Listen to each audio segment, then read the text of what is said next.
Hello and welcome back to another Star Wars Legion video. Today we're going to be talking about the Separatist faction, or the CIS, or the CIS, however you like to pronounce it. We're going to be talking about their commanders and operative units. Just as in previous videos, I do only play casually right now, and I'm looking into getting into competitive. But with that said, take this tier list with a grain of salt, because it is just from my personal experience with the game and how many games I've played. And it's all been casual, so we've been making some weird lists sometimes or some serious lists other times. With that said, let's just dive straight into it with the mercenary leaders first. Black Sun Vigo and the Pikes. I put them both down here in D, and I just have trouble taking the commanders of either of these that when I am not within the Shadow Collective, and that is just because they don't normally synergize well with any other faction. They're good if you want more power, so like the B1s and you want them, they have independent aim, you don't have to give them an order, so it's kind of nice. But yeah, it's just not as good, or if you want a little bit more survivability on the Pikes, because they have independent dodge, so you don't have to give them an order. They also have other things that help them, but yeah, it's just not as good, and I definitely don't see taking their commanders. Because something the Separatists excel at in the game is order control, and both of these commanders take up a commander slot for one, and two, it will disrupt that order control. While when we talk about other commanders, we're going to talk about how they help the Separatists maintain order control throughout the battlefield, as well as are just better at fighting. So with that in mind, both of these guys just are subpar when it comes to the commanders of this faction, and that is why they are in D tier. Moving on to probably one of the best commanders in the Separatist faction, that is Count Dooku, of course. Count Dooku here, he has cunning, so you play one of his command cards and you tie with the enemy when their command cards, same pip value, that means you get to go first. Deflect, but most importantly, he has direct trooper unit, and you can use this a variety of ways. You can give him an order, you can give one of your operatives an order. It's just a very solid ability, helps you maintain that order control that the Separatists already excel at, for like troopers that might not have the order control like other troopers, because like B1s have coordinate droid trooper unit, but like other units like the BX commandos don't. So yeah, you could give it to your special forces just to maintain that order control and make sure you activate what you want to activate when you want to activate it, which again is what the Separatists excel at. But on top of that, he has Makashi Mastery, which means he can decrease one of his pierce values in order to get that pierce through, which is very solid when you're going up against another Jedi or another Force user in general, or melee combatant that has immune melee pierce or immune pierce. He's just able to get one damage on them, so he's really good at killing those other Force wielders or melee combatants in the game. And he has Master of the Force too, which is just solid. We're not going to get too much into.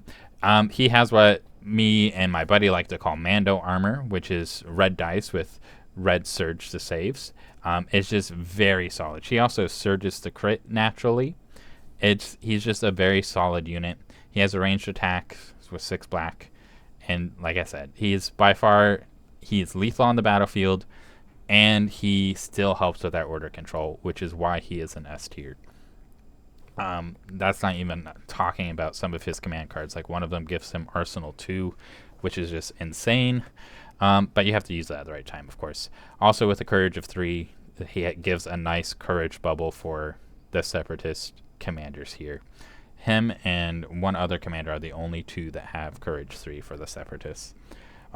Which again, just a nice command bubble, or panic bubble, whatever you will. Next up, General Grievous, another one that I love taking. He's going to be A tier for me. I'm a sucker for Magna Guards. He has Entourage Magna Guards, which means on top of that order control, you can give them an order which helps protect him from threats, as well as other people from threats, like your other operatives or other commanders. The Magna Guards can also, actually the Magna Guards can only protect the commanders or Grievous because of Entourage. But they are just very nice in that. He also has Jedi Hunter, which means when he's fighting someone with a Force ability, he's able to surge to crit on them with his double rainbow plus 2 black in his melee, which is just very solid attack dice. He also has Relentless, which means he can, whenever he moves after he takes a move action, he can make a ranged attack or a melee attack. Just very solid. Of course, only during his activation. And he has 8 health, which is just pretty insane. He's really hard to kill. He's a lethal threat. He helps with the order control, mostly only if you take Magna Guards. Like, if you plan on taking Magna Guards, I would take Grievous. But there's 2 other really great commanders, and he's 35 points less than Dooku, so, like, I could see he's like a budget version of that, and he still as good, a little bit worse than Dooku. I actually might move him up in the S.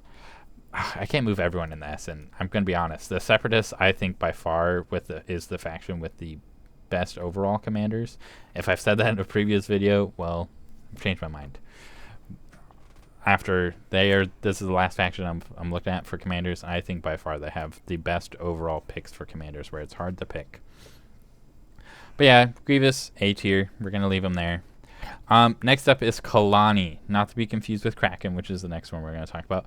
Kalani, he's one that I love taking. He is an S tier commander. He has Exemplar. He has direct AI unit, which is really good in the Separatists. You can give it to the AAT tank. You can give it to almost any of their units. I say almost because, like, you can't give it to the, what are they called? Geonosian Warriors. They don't have AI. There's a few. I think that's it, actually. Everyone else will get AI somehow. Unless, yeah, it's just a unit with AI. So, very solid. He can give it to any of your tanks. Persuader tank does gain AI through programmed, so that is eligible. And it's just a very solid commander. He's very supportive. He has Strategize 2, which is a great keyword that he can gain himself as suppression, and then he can give 2 different allies, 1 aim token and 1 dodge token each. That allies also includes himself, and you should choose him because he has Exemplar. So basically giving it to him gives it to anyone within 2 or line of sight of him. He has Reinforcements, which is okay. Reinforcements used to be really fun. I think it's a little bit less fun now. It just gives you a speed 1 move after the first round, which could be useful or could not. I do like mobility, but I've just never used that. But yeah, he is by far the second S tier commander in this. He's better than Grievous. He's better than a lot of the guys. He's pretty cheap. He's 85 points. Worth every cent of those 85 points. Next up, we're talking about Kraken. I'm putting him in C. He's just above the Mercenary commanders, in my opinion. He has Strategize 1, so not as good as Kalani's. He also has Charge, which he rolls 4 red in melee, but again, if I'm taking my super tactical droid, it's mostly to be a supportive commander, not really a shooty McShoot-face commander, I guess, or a charge guy.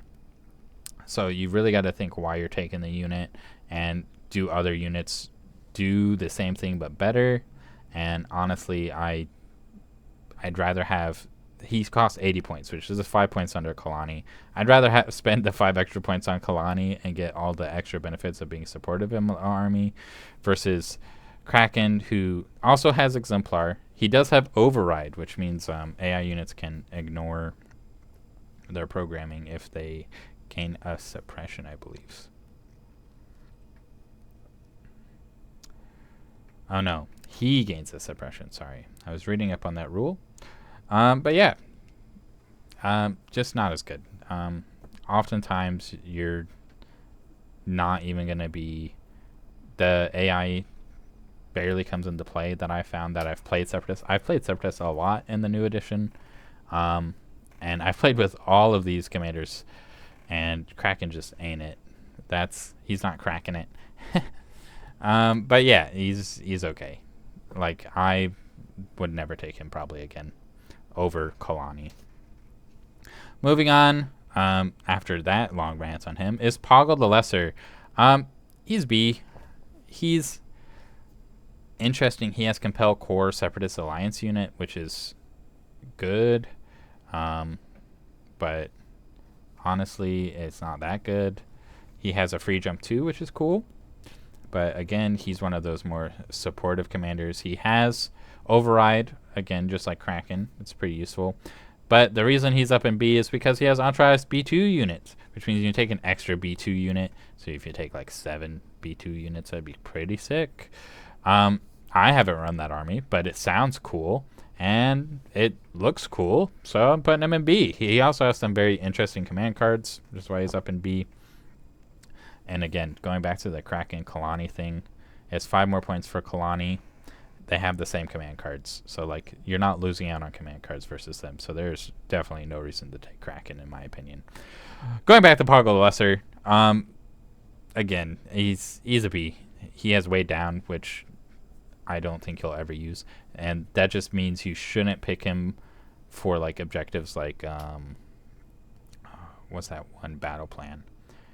I think it's intercept the signals, because that I believe is an asset token that he gets, which means if your enemy picks him, he can't take that free jump 2 action.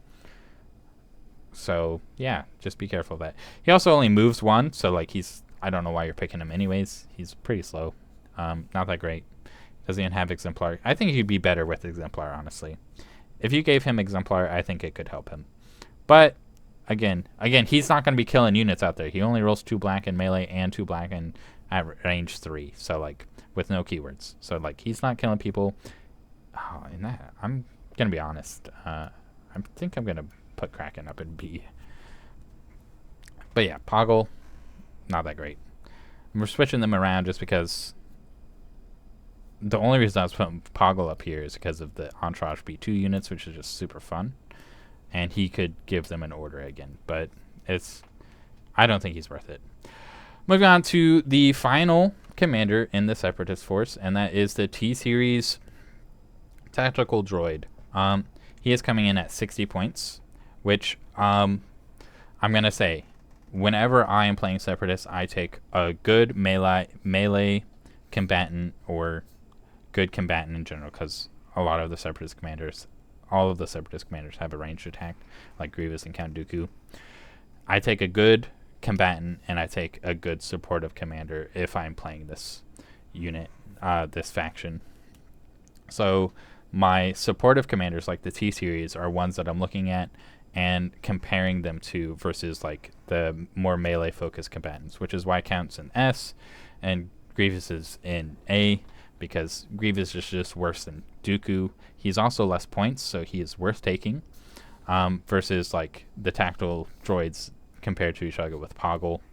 But overall, they're still all compared in this tier list together. I'd still take Grievous over Kraken over Poggle, and I'd still take Dooku and Kalani over all the rest of these. And that is honestly including the T-Series droid. However, I do think he is a solid B commander. If you want to save points and use your points somewhere else in the droid army, the T-Series is the supportive commander I would take. I would take like Dooku, T-Series, and then use my points somewhere else. Or Grievous with the T-Series, use my points somewhere else. He is a solid unit. He also has direct core droid trooper unit, so it's slightly worse than both Dooku and Kalani's. With, to me, for the Separatist, Kalani's being the best direct keyword out of all 3. because he's able to direct AI units, which includes the tanks. And then if you put like something on the tank, you could even move that onto your other droid trooper units. Versus the T series, which is just direct core droid trooper unit, which is good. He also has exemplar and he has bolster too. So those are all his keywords. He's not very killy again, and he has white saves versus red saves of Kalani. And really, that's what you're paying for, is survivability plus extra keywords and a little bit better keywords versus those two. Yeah, I think he's still a solid commander. And like I said, if you want to use your points somewhere else in the army, definitely go with the T series. And that takes us out of the commanders and straight into the operatives. They only have 5 viable operatives in the Separatist force. And honestly, a lot of them are good. I will say a lot of them are good. A lot of them, 2 of them we've already seen before in the Empire tier list. They're pretty much the same. They're going to go C tier, B tier. I'll go into my explanations of them in a second. I used to think Cad was an S tier to A tier operative for the Separatists, and we'll start with Cad here. With Comms Relay, he really was a force to reckon with, but when he lost Comms Relay, he just lost power, and survivability on the board, so he really got hit. I played with him twice since then, and he's just not as good. He's still good, which is why he's B tier, but he's not as good. Bossk, again, he has a very sit back kind of play style. He has a good melee weapon, and honestly, again, I just rather take other people who are better at melee like Maul or Asajj for my operatives here. But yeah, though, that's where those two go. They have Cad has probably one of my favorite command cards in the game, where you get to place down 3 of his tokens, and then your opponent has to play a little guessing game. I think it's just a really fun command card. So I'm super sad to see him go down in power. He's still kind of viable, so I will say that he does have steady, which means after a move he can make a ranged attack. And yeah, he's just not as survivable as he used to be, and that kind of hurts, especially if they can just focus him down really fast with those white saves. Bossk, on the other hand, like I said, I just don't enjoy his playstyle in this current edition, which is like sit back and gather up aim so that you can shoot a bunch, which is fun. This edition, it's a little bit worse and not as good. So yeah, that is why he is C tier, and that is why Cad's B tier. But yeah, starting off with Asajj, and I'm gonna put Asajj in A. And this is a really tough one, and the reason I'm doing this is because I'm restricting myself to one S tier operative for the Separatists. Asajj is really fun. You could do a double bounty list with Asajj and Cad, or Asajj and Bossk if you want. For the Separatists, it's a pretty fun list. You get 2 extra victory points if you can actually get those bounty targets with those 2 people, so it's solid. But when it comes to operatives, I do think she is second best operative for the Separatists. And let's just run through it. She has independent dodge, which is really nice, so if you don't give her an order, she gains a dodge token. She also has the same Jakar or Jarkai mastery that Ahsoka does have, or operative Ahsoka does have in the Rebels, which means you can spend a dodge to up the value on a dice that she rolls for attack. So if it rolls a blank, you can up it to a hit, and then a hit to a surge, or not a surge, to a crit. Sorry. But yeah, it's like the same as Marksman that Iden has. It's just a very solid mastery. She also has Relentless, which means if you do give her Saber Throw, she can make a ranged attack after she moves, which is just pretty solid. So yeah. She also has Indomitable, which means she can roll off suppression easier. But yeah, that is pretty much her. She also jump 2. I totally forgot. I always forget about the jump keywords. But yeah, jump 2, so she's able to get over train. I believe that puts her in A. She also has some really fun command cards. With my favorite being, I believe it is Yes, my mask. No, it's the Jedi shall fall, which gives her Jedi Hunter. So if she's, again, attacking a Force user, she now surges the crit, which is just really nice. And she can gain 4 suppression to give herself 4 dodges, or for each suppression she gains a dodge. It's just a really solid combo with Kai Mastery. It's kind of like a Ahsoka's command card from the Rebels version, Ahsoka Rebels. But yeah, she's a solid A tier operative. I'm going to say Maul for last, and we're going to go with Sun Fek. And to me, he is, again, a C tier. I think he could be fun if you're taking him in a Geonosian force. Sadly, Geonosians are okay, and him by himself, he has white saves, which aren't great. His attacks are pretty decent, but it's just not enough. He costs 80 points, and again, I guess if you're going for a cheaper version of an army, and you just have 80 points and you want to play with Sun Fek, he's very fast. He has a free jump 3, which means he gets to move his movement but ignore terrain of height 3, which is just super fun. He already has cover 1, so like you will keep cover no matter where he is on the board. He has death from above, which is a very fun keyword. So if he's on a terrain height above the enemy, he ignores their cover. Just super fun. And probably the only reason I would see taking him is if you want to take a Geonosian core unit, because he has direct Geonosian warriors, and that just allows you to keep that order control. It's super fun way to play him there. He also has Retinue Poggle the Lesser, so if you take him with Poggle, he's extra okay. He gains an aim or a dodge at the start of the round. It's pretty good.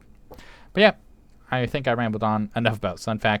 On to Maul, being the S tier commander for the Separatists, which is really funny because he wasn't even there during the Clone Wars, or really any. He only fought Qui-Gon. But with that aside, he is probably one of my favorite characters in Star Wars. I have a lot of favorite characters in Star Wars. I like Asajj. Honestly, I like most of the people on this list. And I really like the Republic people. I just like Star Wars. Okay, we're going to stop with that and move on to him. He has jump 1. So again, he moves his movement and ignores terrain of height 1. He has Deflect, Immune Pierce.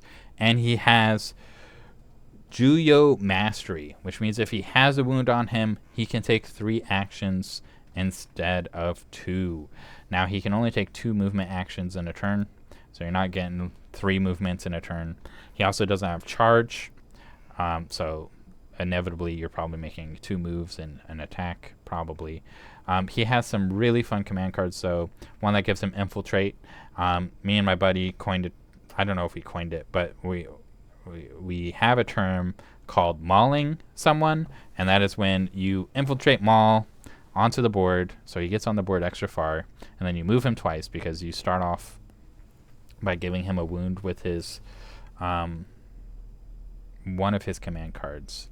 The At Last command card? Yes. Where he can suffer a wound at the start of his turn, which gives him 3 actions. You maul him onto the board by infiltrating him and then moving him twice, or 3. You can only move him twice. Moving him twice.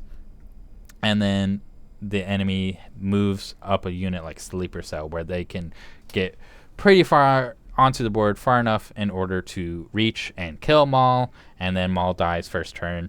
And we've coined a term called mauling him because I've done that twice with Maul. So as that is said, you can get really far with him first turn, but just be careful with that. But yeah, that mastery is just very solid. So yeah, watch out for that. He is a great unit. He is a great operative. I think I've rambled on enough about the Separatist commanders and operatives.